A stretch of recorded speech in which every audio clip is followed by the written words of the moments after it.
Thank you for registering, campers. Come sit by the fire and await your counselors, Michelle and Samantha.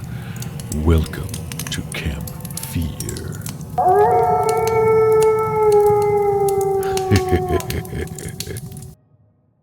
Welcome to Camp Fear, where we talk about horror movies that are streaming for free on sites like Tubi, Plex, YouTube, Momitu. Momitu is the new one. Okay, yeah. Momitu is the new one. So as long as it's free, we will talk about it. And just a warning, there will be spoilers ahead, so please watch the movie before this and then come back and join us. The movie Glamping, what begins as an influencer's dream cabin getaway with her friends, soon unravels into a nightmare when a masked killer crashes the trip. So I did a little research on this movie, and Glamping 2025, it's a Tubi original, but it started off as a short film in 2023. Okay. The lead actress in Glamping 2025 wrote the script for the short film, submitted it to Tubi's studio program, was selected, and then Tubi made it into an original film. That's so cool. Congratulations to you and your hard Yes. work, because it really paid off. And then a quick another fun fact about Glamping. The cabin, the house that they filmed in, is the same house that they used for the Jarvis house in Friday the 13th Part 4, the final chapter. So if it looks familiar while you're watching it, that is why. That's why. It's cool to see that a set piece or a location can be used 40 years later for almost the same thing. Yeah, that's so cool. I love little tidbits like that. In Glamping, we'll talk about the plot a little more. I remember it started off as the lead character is Olivia. Mm-hmm. She is a influencer, kind of a wannabe influencer. Like that's her goal. And I think it's for fashion or beauty products. And she works at a boutique. Are they in LA? I think so. It looked very LA-ish. Okay. She works in a boutique as a personal shopper, personal stylist. Right. Okay. And her manager has promised her, oh, if you do really well, I'll give you. Oh, who was the person she was going to get her number to? It was Zendaya. Zendaya. Yeah. If you do really well here, I'm going to give you Zendaya's phone number, and then you'll be able to style her, and that will boost your career. I mean, that would be a pretty big career topper. It would be, especially for a beginner or someone new in the industry. Right. That's a big promise. So she works at this boutique place, and she has, I don't know, like tens of thousands of followers, or like 30 or 40,000 followers. Mm-hmm. It's the micro influencer at that point. Yeah. Right. So she's trying to get her groove on, get her thing, and it's just not blowing up for her. And then she meets this other influencer named Daisy, mm-hmm. who's like the top dog influencer. Millions of followers. Yeah. All the beauty brands want her. And she, Olivia, the lead, gives Daisy this like face cream or something like that. Yeah, or she recommends it because Olivia's stuff, because she went live mm-hmm. and then complained about her boss being a jerk, and we all love that, and then she blew up. Right. And then all the brands were like, oh, you're a fresh new face, we love you. And yeah, she recommended this face cream. Did not go well for Daisy. No, Daisy broke out in hives. It like stained her face purple. It kind of reminded me of a Saved by the Bell episode. We'll talk about that later. Showing our age a little. No, just a little bit, yeah. So it was a total Saved by the Bell episode. It ruins Daisy's face. And then when Daisy's like applying the skin cream, she's like, oh, Olivia told me to do this, and tags her. She recommends it. This is so great. Right. And so as her face is breaking out into hives, Olivia starts losing all of her followers, and she's like getting threats and everything. You're like, you wanted to bring down Daisy. You're so jealous, and you're a horrible person. Right. Like, who would think to do that? Okay.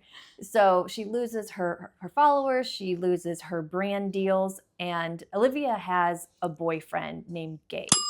And Gabe is like this progressive I don't know. I had a couple notes on Gabe.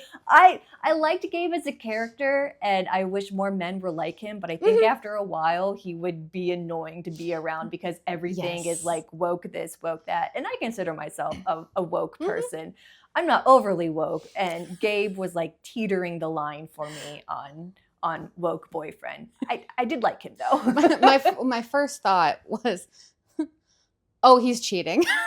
Right. I wrote that twice in my notes. I was like, he's definitely cheating. Yeah, because like it felt so performative. Yeah. His wokeness that it was like you were definitely covering up something. Too good to be true type of guy. And I was like, sus. Right. So we have Gabe, who is Olivia's boyfriend.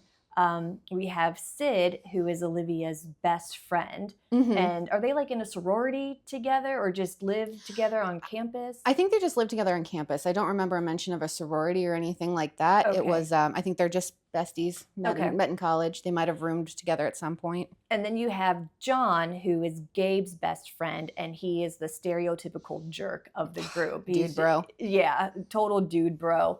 So long story short, because Olivia is having a very hard time with her followers and she's losing followers and her career is in jeopardy, they decide that they're going to go on a glamping trip to just kind of like start all over. Get away. Just get away. Let the scandal die down. Yeah, it's a healing weekend, whatever. So she has Gabe with her, Sid is with her, and John is with her.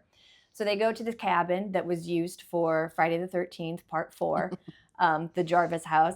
And it's a typical first night. They're having fun. They get drunk. There's a hot tub involved. It's a blow up hot tub. Did you notice? I noticed that. I was like, oh, that's that. I mean, that would be glamping. Yeah. That's something I would take on a glamping trip with me. No shade at all. Nope. Like I want one of those for my back deck. Yeah, hot tubs are very expensive. But mine was like $15,000 after I put in the patio and upgraded the electrical panel and then got the hot tub, which I only got it because it was on sale. It was like a Labor Day sale. And so it was like 50% off. And I was like, oh, great, I found a deal. And then I bought it and I was like, I don't have anywhere to put it. And I went, the patio people, they were like, you're going to need to upgrade your electrical panel. Oh, no. So when it was all said and done, it was like $15,000 after I got this stupid hot tub. Anyway. Yeah, those blow-up ones are legit, though. Like, so, I would get one. If anyone wants to get a hot tub, I recommend a blow-up one that you can put right in your garage. 4 people fit in it comfortably. Yeah, and it was fine. So while they are in this blow-up hot tub, they start playing Truth or Dare. As you do. Yeah, as you do when you're drinking and you're in college and you're with friends. You're like, yes, let's jeopardize our friendship by playing Truth or Dare. Adults, Truth or Dare is never a good time. Never a good idea. And so they start playing. And then there's one scene where John, the jerk, is egging Gabe to, as a dare, to call Olivia's mom and ask for her permission to marry her, who he's never met, and they've been together 3 years. 3 years. Well, the mom is kind of a different story. Yeah, she's right. Yeah, we'll get to the mom. So Gabe is like, okay, fine, I'll do it. Like he's kind of reluctant at first, but eventually he does it. So he calls and it rings and rings and no one answers. So then they hear like a funny noise. Oh, like a vase shatters. Yeah. Right. Yep, something falls in the house. And like, oh. Something falls in the house. So Gabe and Olivia go to investigate. And while they investigate, John asks Sid, like, hey, do you want to make out and make everyone jealous? Because I don't know why you would make a boyfriend or girlfriend jealous by making out. Right. But here we are. So drunk college brains. We'll just leave. Yeah, exactly. So Sid is like, I really don't like you as a person, but you're kind of cute and I want to make them jealous. So yes, let's do it. So they start making out. And while they're making out, Gabe and Sid go into the house and they find the broken vase. Yep. Right. Yep. And then they start cleaning it up and wondering how did this happen? Is there someone in the house? So, well, there's this window open here, but there's no way that draft could lead that way to knock this heavy vase over. It had to go around a corner. Yeah. Like ghost wind. Yeah, ghost wind. So they go back out to the hot tub to ask questions like, oh, did anyone leave a window open? And then they see John and Sid making out, and they're kind of like, what is going on? Yeah, like, a little. Why are you That's doing odd. this? This is weird, whatever. That's odd. So then they stop their makeout session and they all go inside just to like, is it another noise that they hear, or do they just decide to go inside for the hell of it? I think they just went. They were just like ready to go inside. Like, let's help clean this up. So Okay. yeah, so they helped clean everything up. And then it was later. They thought they heard someone upstairs. Right. Yeah, when they were all in the house. Well, there was one scene, I don't know if I'm jumping ahead too much, and this is like when things really start to get weird, where John the jerk is like, oh, I found this rifle in the house, in this Airbnb. Yeah, that was right in that time frame. Yeah. He finds this rifle and he just decides like, I'm going to practice indoor shooting, and like shoots another vase or something like that. Yeah, he shoots one of the light sconces. Okay. But the tone shift, because he's immediately angry. He gets this gun, and like the tone shift was really abrupt. Yeah. Was it like a blue ball situation? He didn't say anything like that, but Could be. It could be. But he is immediately angry. And is like, well, I've got the gun and everything. And then good guy Gabe is like, oh, I'm going to take it back. And then John gets mad that he punches him. Like, you have a gun in the house. Well, the whole progression of it, because Gabe is like so progressive, he doesn't like immediately go into toxic masculinity. Right. He tries to talk John, like, Decompress. talk him down. Yeah, take a deep breath, put the gun down. And then John is like, doesn't he like point it at him? Or yeah, it's acting like he's going to shoot him. So then that's when Gabe decides to use force, and he like tackles him to the ground, because Gabe is like so much bigger than John. Much bigger. And both physically and mentally and in every way, Gabe is just bigger. So he tackles John to the ground, gets the gun or the rifle, and then he takes it upstairs to like the bathroom and hides it in up in the closet. Yeah, where no one else can reach because he's so tall. He's like almost eye level. He's like, I'm just gonna put this right here, and everyone else is like, oh, I can't get it. Uppies. I need the gun, uppies. So I don't remember what happened from here. This is when John dies, right? Yeah, he goes. So he went down into the basement and then found the mask, a mask, and then jump scared Gabe. Right. Okay. And then it was like an alien mask. Yeah. Okay. It reminded me of the one from Doctor Who with when they blank out on people and they have all the markings on their arms. So I was like, that's a Doctor Who mask. So, Doctor Who, you know which one I'm talking about. It's the aliens with the no mouths, and they have all the Anyway. If I had a TARDIS, I'd go back in time and not bring that. I'm not kidding. But yeah, so he brings out the mask, and then I don't remember why he goes back downstairs, but he ends up back downstairs and then gets shoved into some random guy in a mask. It's like kind of a different mask. Yeah, like a different like white mask, almost like in Scream the TV series seasons 1 and 2. If you saw that, it was that kind of mask. Yeah, like it had white mask, the nose cut out and the mouth cut out. Yeah, and the eyes. And so this guy just out of nowhere pops up and pushes John back into. I don't know anything about gardening tools. It's like a rake. It's okay. Yeah, just like one like the sharp ones that you're digging up really tough dirt with. Oh, okay. So it's just like a till. Is that what it's? Oh, it's not a hoe. It ain't no hoe. But yeah, it's more like a tilling rake, I guess. Okay. Farmers, let us know. Yeah, I'm not a gardener, but it's sharp. I'm not a gardener either. I kill plants. I have a black thumb of death. I do not have a green thumb. Okay. I wish I had a green thumb, but I don't. But yeah, and then they come out of his chest, and he's all like, ah! And he's all blah. And then everyone, Sid, Olivia, and Gabe hear the scuffling downstairs, and so they all run together, which is very smart in a horror movie to stay together in a group. So they all run together, and they see that John is like impaled with whatever gardening tool this is. And so they decide, because none of them took first aid. Yeah. They decide that it will be a good idea if they just rip the gardening tool out from his back. Because he's still alive. Yeah, he's still alive. And I'm sitting here going, no.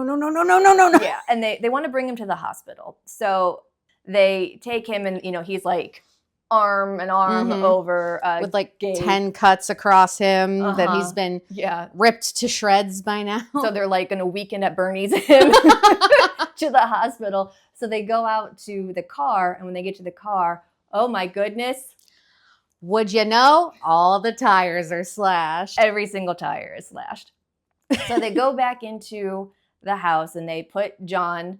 I mean, there's really no good way to lay him down. No, he's going to be in pain no matter what. Yeah, so they lay him on the couch, which I don't think they're going to get their deposit back from Airbnb. And so they lay him down, and then they decide, let's go outside again. Oh, they're looking for phones. No one has. Gabe left his phone at home because he's not into social media. He's so progressive. He doesn't get involved with social media. Olivia can't find her phone. Oh, and Sid dropped her phone in the hot tub. Yeah, and it's broken. It was in there for like 2 seconds. 2 seconds. Like, do you have an iPhone 7? Like, what? That's what I was thinking. I'm like, it'd be fine. Just into the end, maybe toss it in a thing of rice. In a bag of rice. Yeah. So Sid has an iPhone 7 that can't get wet.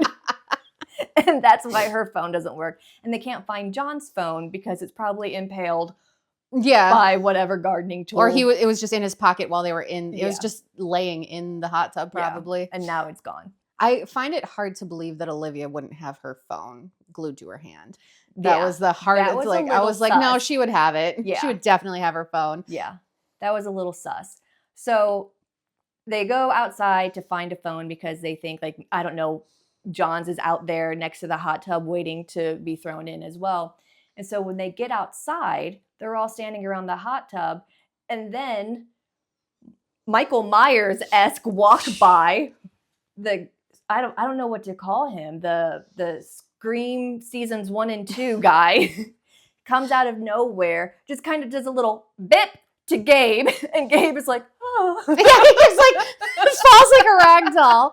And like, I'm like, did he even hit anything vital? No. Or because it was just like the neck. Yeah. And then Olivia's like screaming over him, Gabe, you're gonna be okay. And I'm like, yeah, he will be. Yeah, he'll be fine. It's and fine. Then Sid takes off. She takes off. Probably smart as you do. Mm-hmm. So Sid takes off. And in my notes I put, so in the beginning, there are party scenes and you're getting to know the characters a bit. And one of the first things I wrote about Sid was I was like, because I forgot what her name was at the moment. I said, hippie best friend is definitely getting the most brutal death. And so that was my prediction. Yeah. But yeah. And something we forgot to mention about Sid, before all of this happened, when they're having their truth or dare game, it's revealed that, so this whole time I thought that Sid and Gabe were sleeping together, or Gabe and John were sleeping together. Yeah. Like, Gabe was sleeping with somebody. Yes, I was. Oh, that's my cat. It's the werecat, the camp werecat. I was convinced he was up to no good. I knew, like, all the tropes. I was like, yeah, he's up to no good. But it turns out Sid has a crush on Olivia, and Olivia is flattered, but is also like, I'm with Gabe. And I'm not gay, but thank you for sharing your feelings with me. Yeah. I thought that conversation was actually really sweet and thought really it was well very done. nice. The actresses did a great job. I thought it was very sweet moment. And I thought it was really cool that they're like, we can still be friends. It's okay. It is. I love it. Not at all how the conversation I had with my best friend in college. So it's nice to know that 27 years later, straight girls are a little bit nicer to their closeted lesbian best friends. Yes. It's fine. I'm over it. It's okay. So Sid takes off into the woods.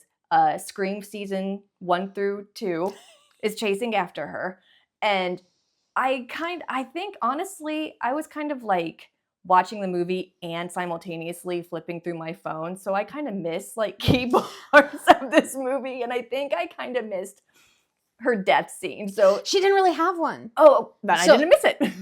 So that's what I'm saying is I was waiting and anticipating like a super brutal death. Yeah. And I was getting excited for it. I'm like, it's sad because I really liked her as a character. Yeah. But I was like, she's going to get a brutal death. This is going to be great. And that's is not what happened. So they chased her and then gets a hold of her. And then Olivia is coming through the mist in the woods, Does she have the rifle? She has the rifle. She has with the her. rifle. Okay. And so and then she stumbles across Sid, who's dying. Oh, and right. they get her back to the house, and I'm like, oh, we didn't get to see her death. I was kind of sad, but then Olivia steps into a bear trap. A random bear trap on your Airbnb rental property. But even the more unbelievable part, and I wrote this in my notes, is you opened a bear trap that easily? She was just like, oh, and I'm like, those things to be able to snap, like they can cut your leg off. Shatter your bone. I'm like, shatter it. It's not that easy to open them. Like, she's just like, me.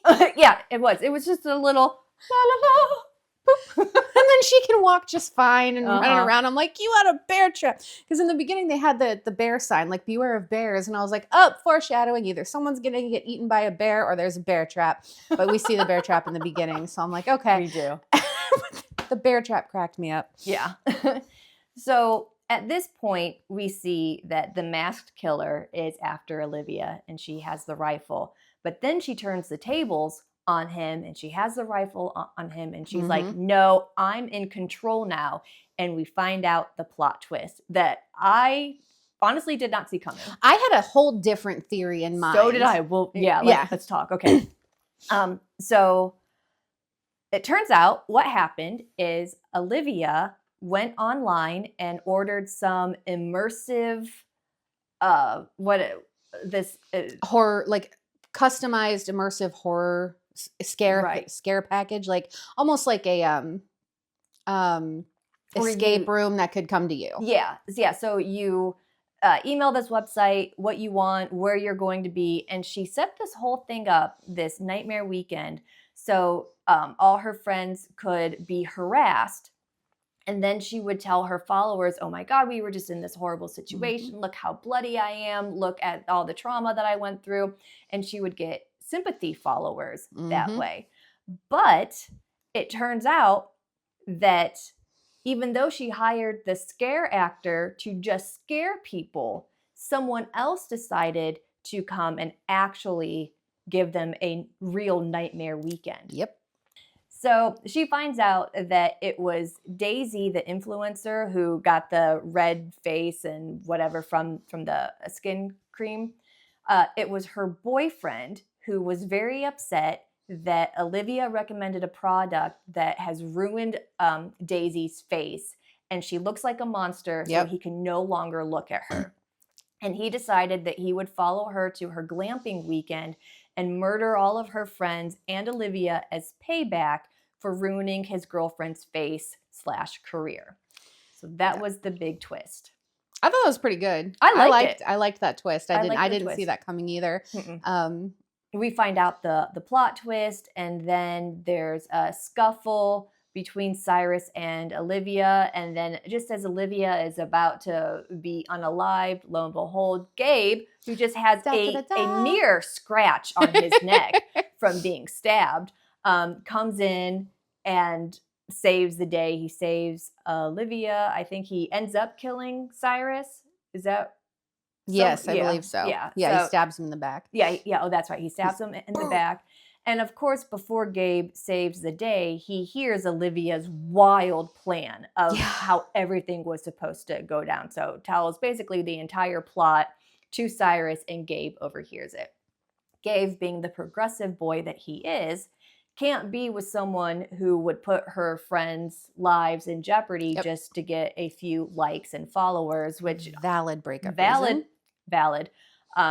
So he decides, like, I'm breaking up with you. I don't even know who you are. You are my person. How could you do this to me? And Olivia, I mean, probably in like a PTSD trauma mode a little bit. Yeah. She's a little keyed up. Yeah. Got the old adrenaline pumping. That must be how the bear trap was so easy. It's the adrenaline. The adrenaline, yeah. So she decides Gabe is not leaving her. He's not leaving this house. So she then kills him. She gets like something from the fireplace poker. Fireplace poker. Yeah, and stabs him in the heart, which is probably supposed to be like symbolizing how her heart was broken. Whatever. Or how, Yeah, but Gabe was like stabbed through the heart by Olivia's lies and manipulation. Yeah, because And he then was going to leave her and she's like, you're not. Like, You're not. this is my heart. This Yeah. is mine. It's mine. And I'll do with it what I want. So then Gabe is dead. Sid is dead. Cyrus, John, everybody's dead. All 4 tires are slashed. She gets on her phone because now she found it. Oh, of course. She gets on her phone, goes live on TikTok or whatever fictional app is in this movie, and she's all like bloody and sweaty, and there's dead bodies in the background.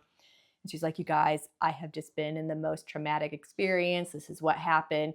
And you see like bloop, bloop, bloop, bloop, all these hearts and followers. Oh my gosh, I'm and so everything. sorry. And all the little And so it was starting off, she had like 20 or 30,000 followers. But then by the end of her video, she's like over 1 million followers. Yeah, and the count, you see the count keep going up. And the most important follower is her mom. Yeah.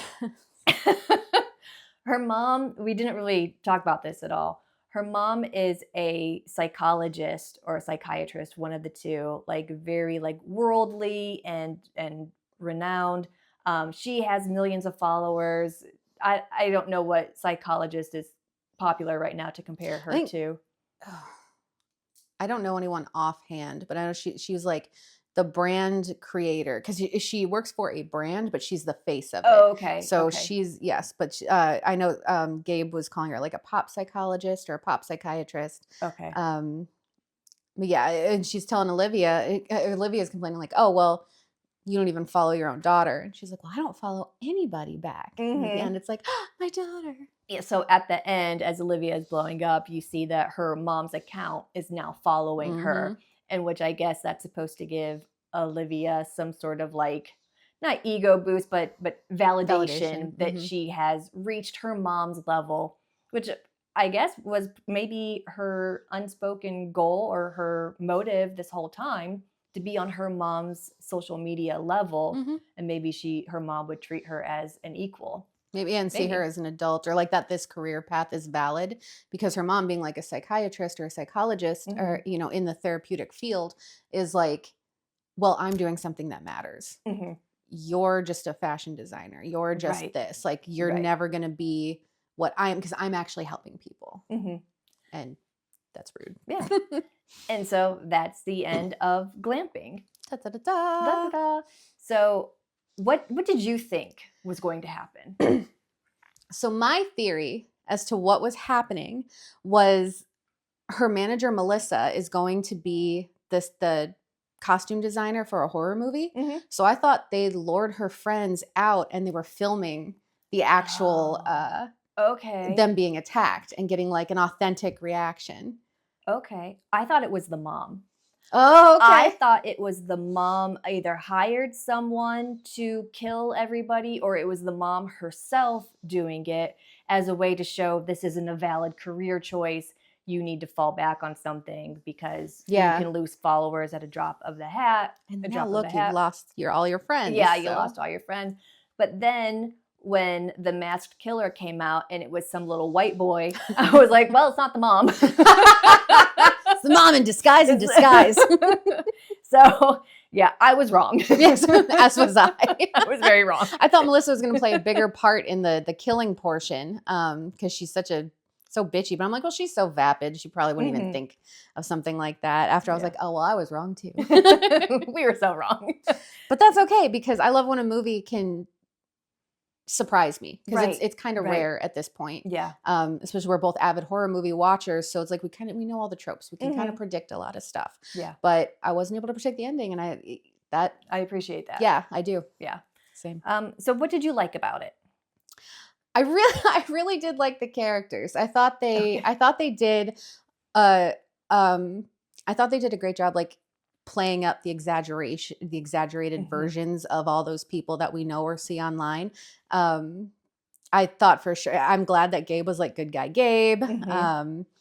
The makeout music was banger. I was listening to that. I was like, this is really good. All right. So the score was pretty good. The score was good. Okay. Yeah, I thought it was pretty well filmed. There was some weak moments, but you know, we're talking about likes, but like, you know, I liked the music. I liked the exaggerated characterizations, because we all know or have seen these people. Yeah. Yeah. I liked Gabe, even though, as you said, he was an exaggerated version of the woke progressive boyfriend. I would rather be in that type of male company than the opposite. So, men, if you're looking for someone to look up to and strive to be like, look into Gabe. You Be will a Gabe. not go wrong. Be a Gabe. I like the other trope characters. There's always going to be in these types of movies where a best friend or a friend is going to have love that isn't reciprocated, right? So they kind of put like a little bisexual or a lesbian twist to it, which never wrong in my book. Inclusivity is key. Yeah. It's a good thing. So I liked that. I liked the kills. I liked the fact that I had no idea what the plot twist was going to be. That's the best part of the movie. That's what like brings it up for me. Yeah, it does. Absolutely. What were your dislikes? I actually thought the kills were weak. Okay. I thought the kills were a little weak. But being a slasher, like I expect these types of kills, but with such I think a really good plot twist, the kills probably could have been a little better, a little more brutal. As much as like we do like Gabe, there is one thing that there was a performative aspect to him because he's talking about, consumerism. We don't like this, that, and the other. And he's like, well, I use ChatGPT as therapy. I'm like, oh my gosh. And then because I wrote down in my notes, ChatGPT is not a therapist. And then he makes fun of Olivia's mom being a pop psychologist. And I said, pop psychology is better than ChatGPT as therapy. Yeah, that's true. And then they made fun of tarot because Sid's doing tarot. I'm like, tarot's a better therapist than ChatGPT. But also, I find it hard to believe that woke progressive Gabe would use ChatGPT when he knows how much water it wastes and everything, So, yeah, that kind of threw me for a little bit. So there's like an aspect of Gabe. Just extract this part and then be Gabe the rest of the time. Yeah. But yeah, I thought the kills were just a little weak. That was... pretty much it for I didn't dislike a lot about it. I thought it was fairly solid. There was definitely room for improvement. I think the script and maybe the dialogue could have been tightened up a little more and just a little better. Yeah. Because there were moments when they felt really friendly, like the girls' conversation I thought was really sweet, but some of the dialogue felt a little stilted. Yeah. That's my biggest complaint about the movie is the writing. I felt that it could have been stronger. There were parts where I felt like, they just said, this is what the scene is about, ad-lib it. Or just sort of like improvise it. So I felt like some parts were improvised. The dialogue could have been stronger. For the most part, like the cinematography was good, the lighting was good, like all that was great. Yeah, there was no parts that were too dark, which is a main complaint that I have of big budget movies. Why is this scene pitch black? Yeah. I liked that it was a lead black female who, spoiler alert, survives. Yeah, I noticed that too. She's the protagonist and the antagonist all at the same time. But she does survive, so I guess technically she would be a final girl, even though it's at her own making. So we're kind of in a gray area with what trope she falls into. So I like the diversity of it. I guess dislike. Sorry. No, that's really just the dialogue is the only thing that I really didn't care for. I agree.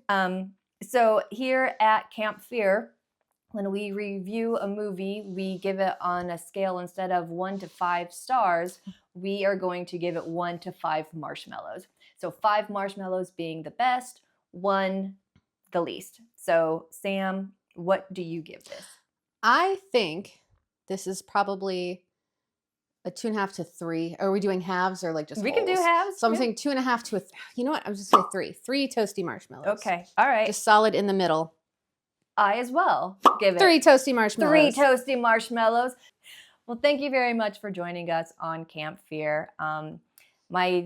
This channel isn't monetized, so if you want to like, share, and subscribe, do so, but doesn't really matter. So we just hope you enjoy our company at Camp Fear.